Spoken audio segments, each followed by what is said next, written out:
It is high time for France to lift its knee off our neck and put an end to this unjust oppression. Centuries of misery, human trafficking, colonization, and neocolonization have caused immeasurable suffering. It's time to put an end to this cycle of oppression. It's high time for France to leave us alone. It's time for France to take a cue from its European neighbors and learn a valuable lesson in independence. Germany is the leading economic power in Europe, significantly surpassing France, which is ranked as the third or fourth largest economic power globally. Germany does not exploit any country, any colony. I can mention Italy, I can mention Spain, who had colonies before, but who do not exploit anyone, who do not interfere, who do not impose leaders in their former colonies.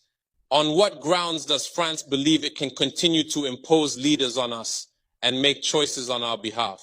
This must come to an end. And the emerging Africa, the African youth, the African elites, and the African diaspora all stand united in saying no, it cannot continue any longer. France's hypocrisy is evident and pervasive in daily life. Let's examine the cases of Mali and Chad as prime examples of this hypocrisy. In Chad, where the constitutional process has been interrupted, France applauded and its president visited to officially consecrate the new king's coronation ceremony. In Mali, where it is not the constitutional process that has been interrupted, but the transition process, France has condemned and even packed up its things to say that it is leaving Mali. That's hypocrisy. It's the double standard. It is the double language that France employs in its dealings with Africa. During our questioning of Mr. Jean-Yves Le Drian regarding the situation in Ivory Coast and France's decision to allow a third term, he provided a clear explanation. He stated that while he accepted the third term for Ouattara, he refuses it for Belarus. He emphasized that France has condemned the situation in Belarus and has actively encouraged the European Union to do the same. Le Drian explains that in Belarus, millions protested, unlike Ivory Coast, where there were no mass demonstrations on the streets. This is how France deals with African issues. Personally, we expect absolutely nothing from France. We desire her to cease meddling in our matters so that the people of Senegal can exercise their freedom of choice rather than being influenced by France's selection of a candidate using the tactics we are aware of. We begin by targeting individuals, adorning them with the Legion of Honor or a similar knightly rank, enlisting them in Masonic lodges, and informing them to prepare themselves as they will be next in line.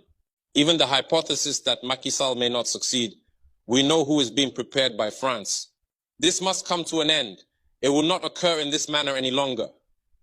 Let's be clear. We have absolutely nothing against the French people. In France, both political and citizen voices are rising to hold and express the same discourse as the one I am currently presenting to you. For example, the deputies, such as Mrs.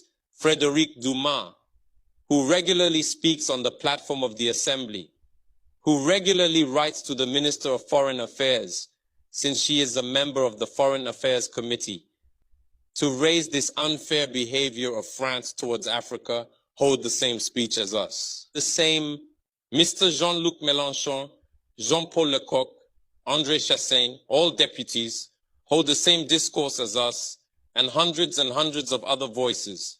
The NGOs, like other non-profit organizations, are doing remarkable work in the same direction. We strongly urge France to listen to the voices that speak to it about our plan for a more collaborative, fairer, and sustainable partnership between Africa and France. It is crucial that we work together towards a future that is equitable, just, and environmentally conscious. If she listens, I believe we'll have beautiful days ahead in our collaboration together. If he doesn't know how to cut it, thinking he can continue to function like in the time of our grandfathers, this African youth no longer accepts it. France must make preparations for a definitive break and completely withdraw from Africa. Africa belongs to Africans, not France. She belongs to no one else, neither China, nor the United States, nor anyone else.